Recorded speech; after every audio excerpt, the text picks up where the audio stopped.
Hello, welcome to Ministry Moment of Power with me, Evangelist Dr. Ophelia Griggs. I hope you've had a good day. I hope that your day has been less stressful, it has been meaningful. But anyway, I want to move on to talk about the message reflecting the God in me.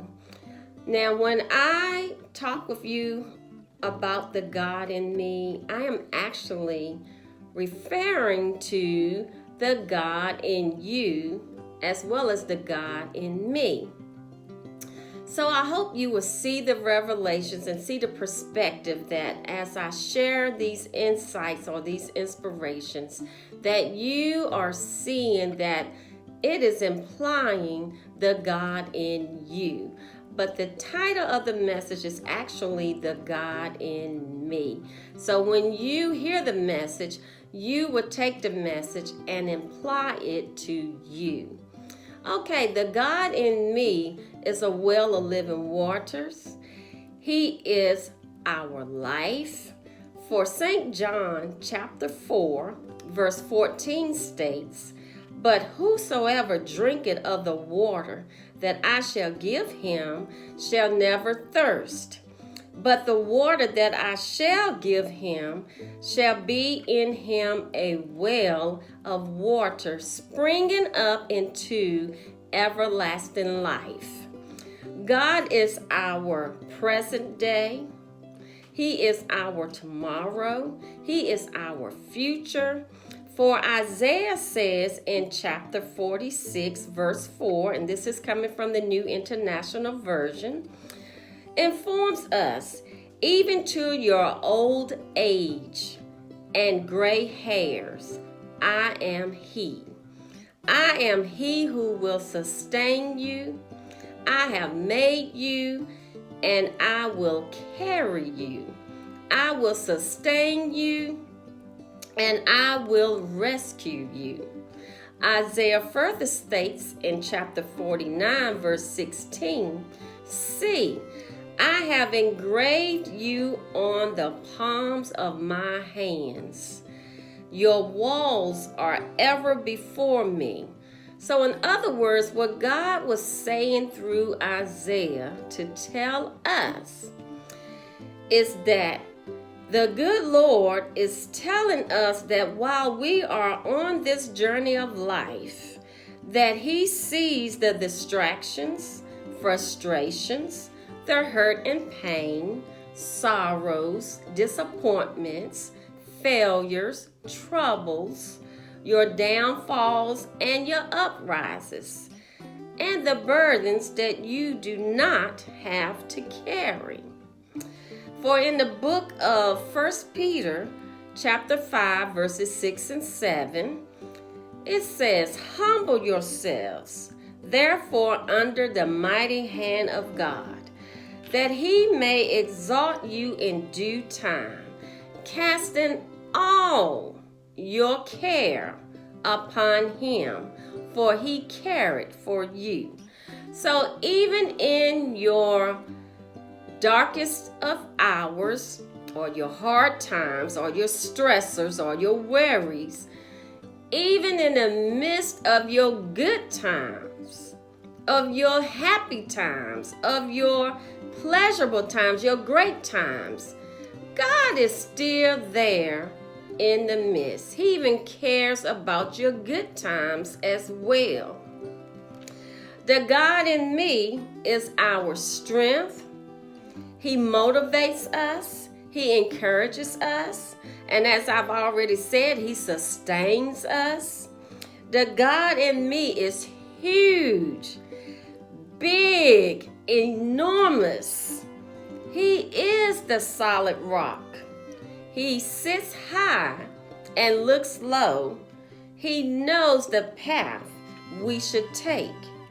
Psalms 138 and 6 states, "Though the Lord be high, yet hath He respect unto the lowly, but the proud He knoweth afar off." In other words, God is involved in all things and he cares about us. He is all things to us. The key is to knowing who he is in you, is to have a relationship with him. So you who do not know him, let God into your heart today.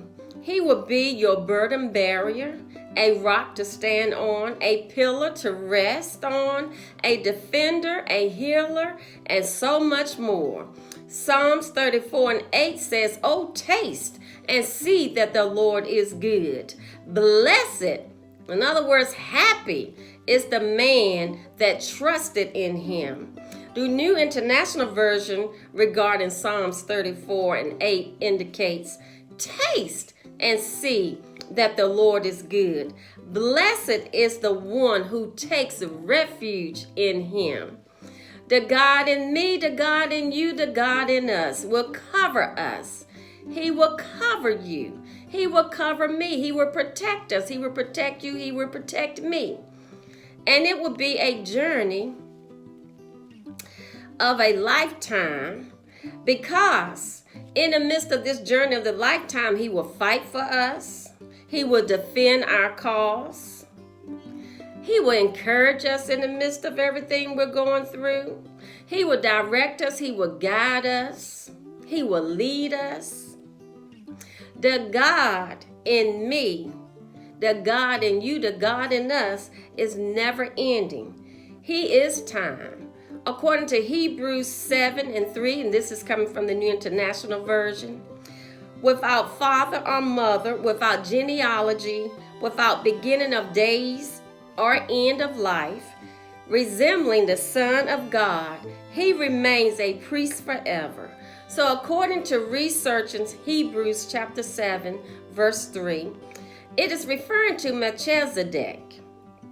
And Melchizedek correlates or connects or relates or links or compares to Jesus Christ with this high priest, as Christ is considered a priest in the order of him, because he was one who has become a priest according to Hebrews 7 chapter 7 verse 16, New International Version again, which states, "Not on the basis of a regulation as to his ancestry, but on the basis of the power of an indestructible life."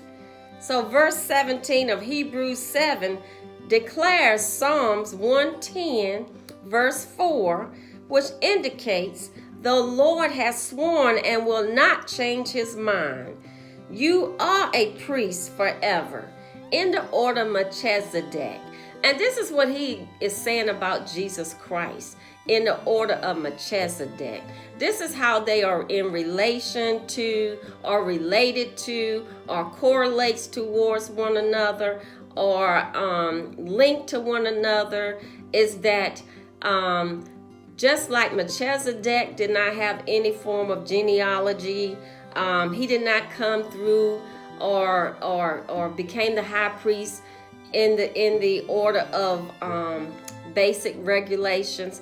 That's the same as Jesus Christ. So that's basically what this is saying to us, is that Jesus Christ is in the order of Melchizedek, for he came about in the same manner. The Lord has sworn and will not change his mind. You are a priest forever in the order of Melchizedek. The God in me is incorruptible, has no beginning or ending. He is life itself. Amen, amen. Until the next time, try Jesus because he's all right. Try Jesus, oh, he's all right. I tried him in the sick room, said he's all right. I tried him in the courtroom and found him to be all right. Try Jesus, oh, he's all right. Try Jesus, yes, he's all right. right. Amen.